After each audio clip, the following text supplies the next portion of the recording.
देवगांव में आज सुबह करीब 10:30 बजे के आसपास में एक शिव कुमार जायसवाल नाम से कोल्ड ड्रिंक की एक होलसेल की दुकान करने वाले व्यापारी है। इनके द्वारा ये सूचना दिया गया था कि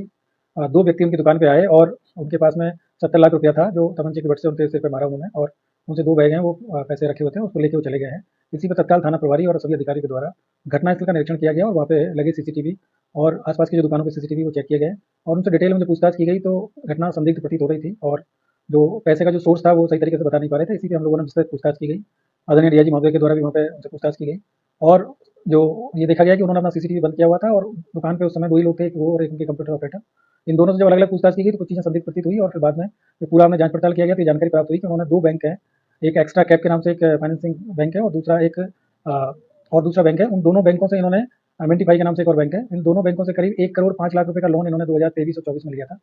जो ये रीपे नहीं कर पा रहे थे और अभी इनको एजेंसी में करीब जनवरी माह में करीब 70 लाख रुपए जमा करना था और 24 तारीख को इन लोगों ने मीटिंग भी किया था सभी जो इनके और जो सब डीलर है उनके साथ में।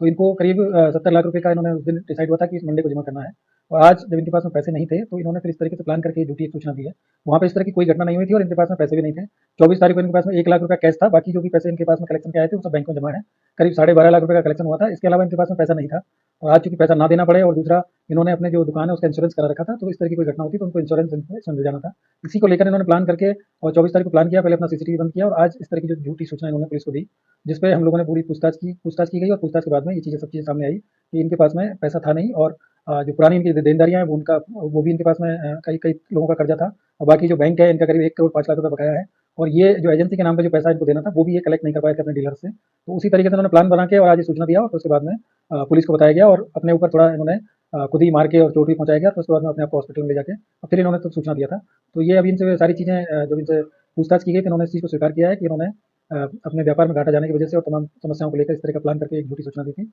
इसमें विधिक कार्रवाई की जा रही है और बाकी जो तथ्य हैं उनके आधार पर इसमें आगे की कार्रवाई की जाएगी। जिस तरह से पुलिस को गुमराह किए रहे, बाकी झूठी सूचनाएं दोबारा तक थी, इसमें महिला स्टाफ भी थी, उसका भी रोल था, तो पुलिस के लिए कितना चाहिए था और कैसे पुलिस को कामयाबी मिली इस पे?